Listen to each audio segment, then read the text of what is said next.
I know, I have goosebumps. Welcome to episode 12 of the KidLit Craft podcast. This season, we're taking a deep dive into the YA novel Buffalo Flats by Martine Leavitt. Today, we're focusing on metaphor and language. I'm Anne-Marie Strohman, and I write for children and young adults, everything from picture books to YA, and also short stories for adults. Hi, I am Erin Nuttall, and I write for children and young adults as well, focusing mostly on young adults. On KidLit Craft, we take a look at mentor texts to discover the mechanics of how writers do what they do so we can apply it to our own writing. This season, we have taken the mentor text of Martine Leavitt's Buffalo Flats, as Anne-Marie mentioned. It is about Rebecca Leavitt, who is a teen in Canada's Northwest Territories in the late 1800s. And Rebecca wants more than anything to own her own piece of land. Maybe a little romance, too. So let's start with vocabulary. Erin, I see here that the first word you're going to define is language. I think I know what it is, but give us your definition. I put it in as a vocabulary word because I wanted to define it. I wanted people to know what it is we're talking about.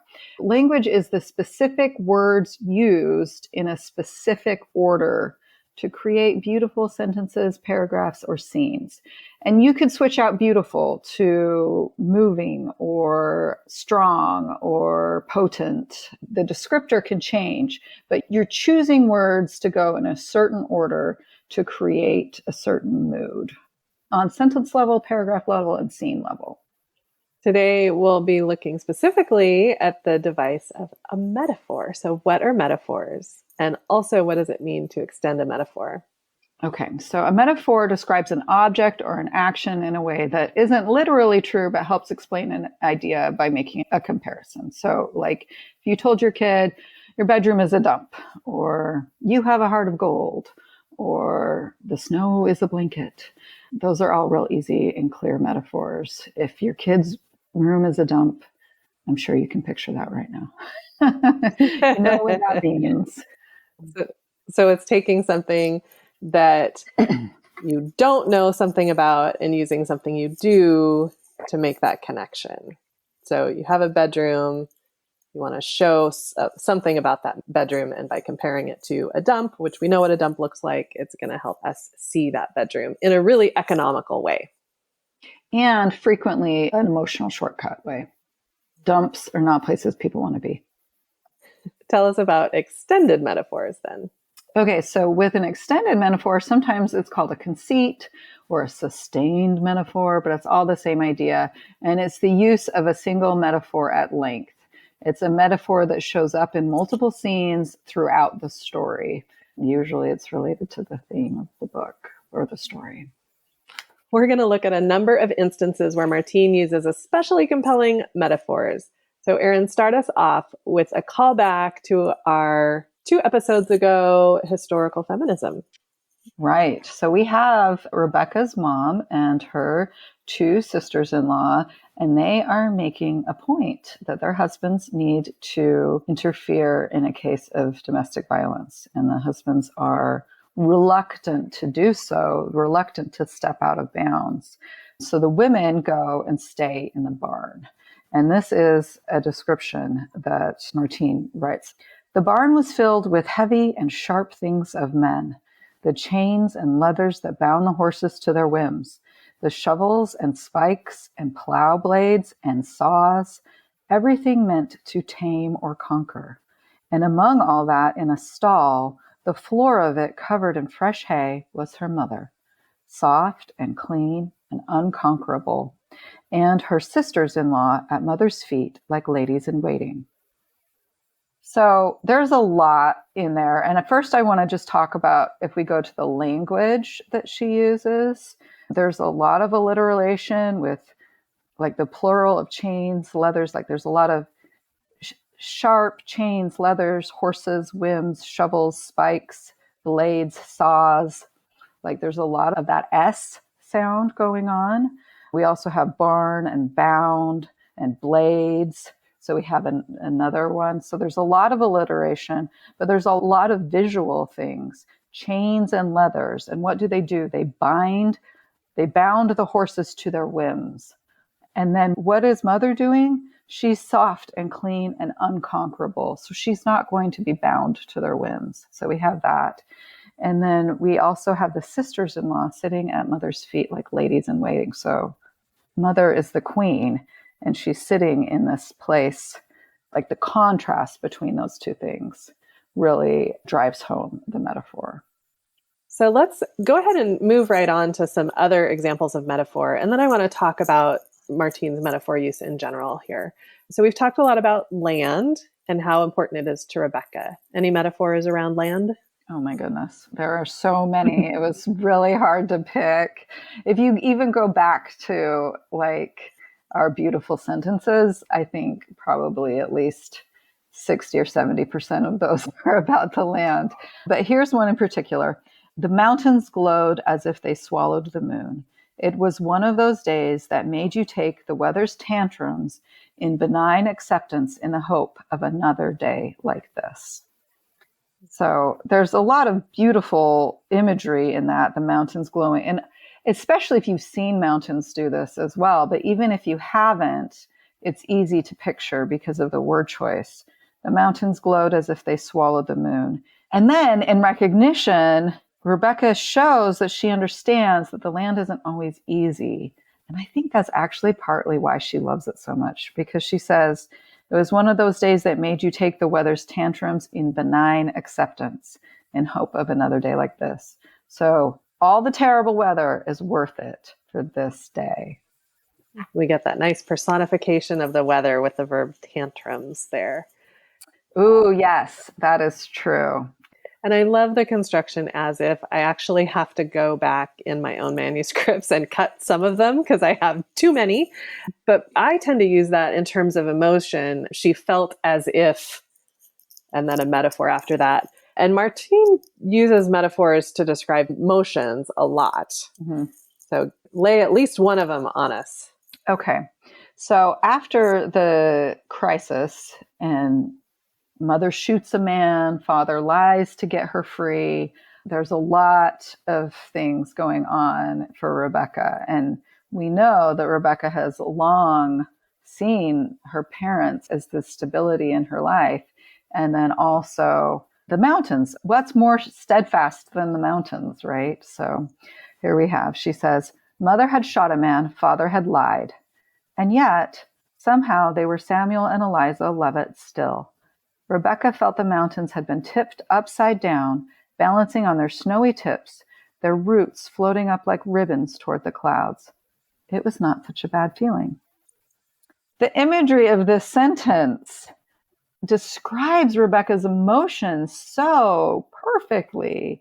If you think father and mother are the pinnacle of good people for Rebecca, and the mountains are the pinnacle of security and stability. And then we think about the mountains. I will say, I have never once thought of mountains having roots, let alone that they float up like ribbons. And again, we have language that's really beautiful here. And we have different ideas like mountains having ribbon-like roots, but then it's not such a bad feeling. So we also understand that while it's unsettling to her, she also was gaining a deeper appreciation for what happened. There's so many layers to that. It's like a metaphor sandwich, right? Like there's many layers here. Usually you're told don't mix your metaphors, but here she layers them so carefully. We have the mountain upside down balancing, which gives us that precarious feeling. And then mountains having roots is also mountain as tree, kind of a metaphor in itself. And then the roots are floating up like ribbons toward the clouds. So there's another metaphor layered on top of that. Ribbons are like ephemeral things, right? And they're like the opposite. And happy. And yes. And so a lot of times when you think about an extended metaphor being a longer passage, comparing a person's feeling to, say, a storm. There's a great example I love to use from the book Lolo's Light by Liz Garton Scanlon. And she is feeling absolutely unmoored to be in that storm metaphor. She is the wooden boat in this raging storm. And it's a long paragraph that's just about storm and this one particular feeling. And here we have this extension by having a longer sentence with these mountains, kind of sitting with that image, but then also layering additional metaphors on top of it. And as you mentioned, the ribbons are a positive image. They're light, they're ephemeral, something that like roots we think of as grounding, right? And now they're floating up. They're not grounding, but they're creating wonder too. Ooh, So I like that magic, idea. Creating wonder. magic, Martine. Her skills. Okay, I said we were going to go quickly through these and I lied, but let's look at some other metaphors around light. There are kind of a lot. So, yes, if we're going to look at an extended metaphor in this, the biggest one is light. In that first scene where Rebecca has her sit on the Tor with God, there is a lot of light. She is with God. The light is strong and it glows up. And then after they part company, and we talked about this earlier on, that the mountains snuff out the light, right? So we have that. And then we have it again when she sees home, she sees light again. So we have this idea just in pages 2 and 3 of God bringing the light. When he leaves, the light leaves with him. And then when she makes it home, she gets the light again. There's that one little piece. And then we frequently have light playing on nature, but we also have light when she and Kobe kiss. We read this before, but I'm going to read it anyway because it's just so great. So Kobe had asked her earlier if he could kiss her, and she didn't know what to say, so she didn't say anything. So he didn't kiss her. So we've been waiting for this kiss. And finally, she says, "Yes, please." He looked at her. "I mean to the kiss." She said, "Yes, please." Then his mouth was on hers, and right then and there, she and Kobe invented kissing. He kissed her again, and she let him and let him. Whatever he wanted, the answer was yes. Her spine bloomed into flame until all that was left was light on bone. So now we have another metaphor of light with her and Kobe and that amazing kiss. But the most beautiful, beautiful example of light is when Philemon and Gideon, they have a baby that Rebecca delivers. It comes too early and is stillborn. It doesn't breathe. And Rebecca's trying and trying to revive it. And this is so sad and so beautiful. So she says, "Come on," Rebecca said. She pushed gently at his tiny chest. "Come on, you must fight for it, little one," she said. A bit of sunlight was trembling in the room just at the side of her vision. "I can't hear him," Philemon said. "Breathe," Rebecca said, like a prayer. "Is he okay?" Gideon asked. "Breathe," Rebecca said. "You must try." But his whole body was still. What was that light, that shimmering column of light in her eyes? "Come now," Rebecca said, and her whole body was a prayer. She wondered if she'd ever prayed before, now that she was praying with her whole body and on her feet, standing on her feet. She breathed from the roots of her lungs, but he would not breathe back. So we see this, and then Philemon cried, "Why isn't he crying?" Gideon left his wife's side and took the baby in his arms, but he was helpless. All those muscles in his shoulders and chest, but the baby could not be muscled into breathing. Mother opened the door, and the thread of light, thin and lithe as a boy, slipped out as she came in. Gideon, holding his baby, cried out for Mother. Rebecca ran. She could see him, a slender, heatless core of light escaping over the grass tops, fleet as a hawk's shadow. Now she thought she could see him as a boy, long-limbed, long-haired, light. She could never run as fast as him. She rode Tiny hard to the Tor, dismounted before he fully stopped, and ran up the Tor. Hadn't the little one led her this way?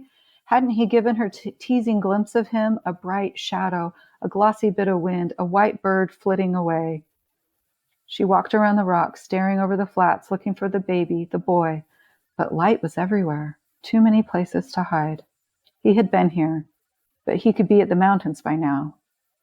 She stood and stared over the flats for however long it was and could not think a thing. And then Kobe comes and finds her, and she says, "The baby, I saw him. Like a spindle of light, he ran like a coyote." It's just such a beautiful, beautiful scene. And I just gave you guys the highlights.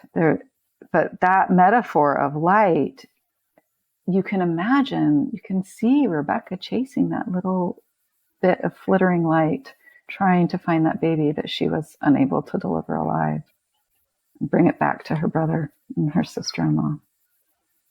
This is another example where Martine has this kind of main metaphor of light as maybe the baby's soul is light, kind of thing, that she literalizes that for us, and we can see it with Rebecca.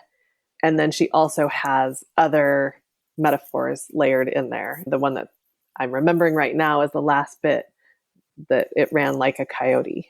Oh, yeah. Right? Yeah. Ugh, heartbreaking. I know. I have goosebumps. Every time I read this, my heart is touched.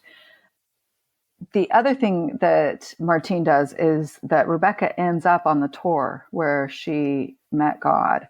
And so you have that callback to the original idea. And, you could imagine the fact that everywhere was light was, God and his angels taking the light baby up, if that's where your mind takes you. And that's where mine does. But I think that's one of the beautiful things with metaphors is it can be interpreted in a way that suits your personal experiences and understanding of the world. Yeah, as writers, we get to move our readers toward an interpretation or kind of set something up. And then because the act of reading is a creative act in itself, you bring what you are bringing to the book and interpret through your own perspective and lens as well. But I want to go back to where you said you had goosebumps, because I want to talk about the effect of all this metaphor use. Like, this is a lot of metaphors. And like, what does that do for you as a reader? I do think that it really engages me emotionally, because we as humans like stories, and a metaphor is a tiny, tiny piece of a story inside a story. And so it takes us to an emotional place faster and deeper than if she were just to say, the baby died and Rebecca was upset and she ran out and ran to the tour. Right? That's not giving anyone goosebumps. Right. Yeah. Metaphors, it makes our brains work a little bit to do that interpretation, and anything that engages readers' brains is going to connect them to the story more. Well, and like we were saying, I think it really does let you as a reader bring your personal interpretation into it more than if you just spelled it out. You can say, like we were talking about with the mountains and the ribbons and the roots, like you had thought of the roots being like a tree. And I had kind of skipped that because I'm like, mountains, roots, and had gone straight to the ribbons. And so we each brought our personal view to that. And that helps us access our emotions as well, rather than just saying her world turned upside down. Right. And just like what we talked about with humor, when you pull apart a joke, it's not funny anymore. I think with metaphor, when you pull it apart, it actually can make the experience richer. But pulling it apart is not necessary, right? You feel it because your mind does that automatic fast brain thing that it does. So I did also want to ask, can you use too many metaphors? I actually recently spoke at a Society for Children's Book Writers and Illustrators conference, and half of my session was on metaphors. And someone raised their hand and asked, how often do you do this? Like, is there such a thing as too many metaphors? There is. And I'm curious what you think. I think there is. And I will say that the readers of my early drafts will agree with you. Martine laid down some rules for me as her student, and one of them was to use metaphors rather than to use the body part shortcuts that we have talked about in the past, where her heart pounded in her ears or her blood rushed through her body as she kissed Kobe. I do tend to then do any kind of emotion as a metaphor, and that is a lot. It's too much. I think you have to have just regular life in there. It would be like if you only had the climax in the book, one climax after another, after another, after another, and it's just too much. So I don't actually know the ratio. I think that would be a good reason to have a beta reader to help you out with. It's interesting, as I was preparing to talk about metaphors, I was pulling examples, and I looked through a ton of books for children that had no metaphors that I could find. I was surprised. I thought I would find more metaphors because, to my mind, they're so effective and they're so rich, and they add this extra layer. They connect readers. So if your impulse as a writer is to not use them, try them. It is, but I will say, I think that that is really common, and it's because metaphors are hard. I think as you get practiced, and it's easier to do. And I will say that if you are writing your first draft and you just want to get the story out, then fine. But just have in your mind that you're going to go back and try to stick some metaphors in. I like to distract myself with metaphors, actually. If I'm like, I don't know what to write next, let's see, how about I put a metaphor right here? Oh, let's take a little while to do that, right? But yeah, for sure, try it out. See how you like it. And know that it's hard, but it will get easier as you have practice.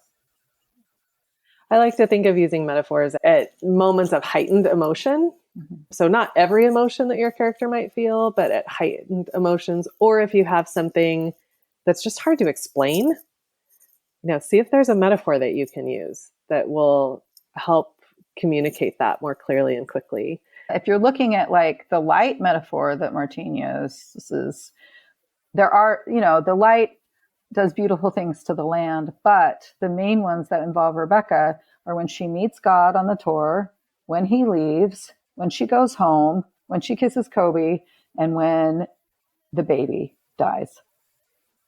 That's it. And so, yeah, those are heightened emotions. Those are places that you want to highlight. A little trick that I like to use is if you have a digital copy of a book or access to a sample of a book, sometimes you can search for a particular word and it'll show you all the instances of the word in the book. And so you can see every time that Martine uses the word light, and you can look and see when those are metaphorical and see that pattern of metaphor. I did this for another book and I had missed a few instances, even though I had been watching for that particular word, and I just skipped over it a few times. So it was great to go back. Something that I also think about when using metaphors is creating kind of a pattern of metaphors within a book and using metaphors that fit the character and the context, right? All of the metaphors that we looked at for Martine's book really connect to the land or the people, the community, even that run like a coyote, right? Like that takes us right back to the actual land itself. Running like a Mustang racer car is like not going to be as effective in Rebecca's world. It would be really surprising if Rebecca. So like I have a middle grade novel on the back burner, and the main character really loves birds and water, and she likes to swim. And I was, using some metaphors. There are a lot of bird ones, some water ones, and then I put a baseball one in there, and it stuck out like a sore thumb, to use an overused simile. And so I was able to shift that to something that connected with the character or with her context. And I think that's really important in thinking about the metaphors that you do choose to use in your work. And along with that, you can choose to use metaphors for specific people who aren't your main character. So in one of my manuscripts I've been working on, I have an antagonist. And so he gets certain types of metaphors. He gets like wild animals, kings, and stuff like that, because that is what he specifically represents in that story. And so while my main character is a swimmer and she loves music, so she gets a lot of both of those. But I think that can help readers relate to the specific characters. So, Erin, what are you taking away from today? I am taking away that metaphors can give you goosebumps. Plain text is important and it helps move the story along, but when you want to give writers goosebumps, use metaphor. What about you? What are you taking away? I am taking away, the thing that's striking me is the literal part of it, right? Like you can see those mountains turns up balanced on their snowy caps, right? And adding those details that make it very visual. And then the idea of the light manifesting, kind of being this literal visual thing that she can see. That's also a metaphor for this baby's soul, as I'm interpreting it. But really, I don't know, honing in on those metaphors with detail that makes them visual. It's an excellent thing because, the flame on the spine that burns down to light. And yeah, good job, Martine. A lot of really great visual metaphors. Yes. Okay, Erin, we have heard a lot of beautiful sentences today, but give us one more. Okay. She had felt in that moment that living was just a thin, floating thing like a cloud, a skim of dust on the river, the call of a wolf filling the air, striking the sky as if it were a glass bowl and ringing away forgotten. Talk about layering in metaphors. Oh my word. You saved that for the end. Wow. I did. It was just so beautiful. And it's something that ties back to her desire and to the land and all the visuals that were going on there. And her language use just makes my brain explode. Like thin floating thing, and then ending with ringing, like and striking. We have that sound over and over in this. Filling. And the sky as if it were a glass bowl and ringing away forgotten. Oh, the melancholy of that. Oh. Mm-hmm. So that is it for today. Our hearts are full. And if you are enjoying this podcast, you can find more content like this at kidlitcraft.com and find us on social media at KidLitCraft. You can support this podcast on Patreon. We also have t-shirts and sweatshirts and even a phone case, I believe, on Cotton Bureau. You can go to cottonbureau.com and search for KidLit Craft. Please download episodes, rate, and review us on Apple Podcasts or wherever you listen. Let your writer friends know about the podcast. And we can't wait to nerd out with you. Thanks for joining us. See you next time.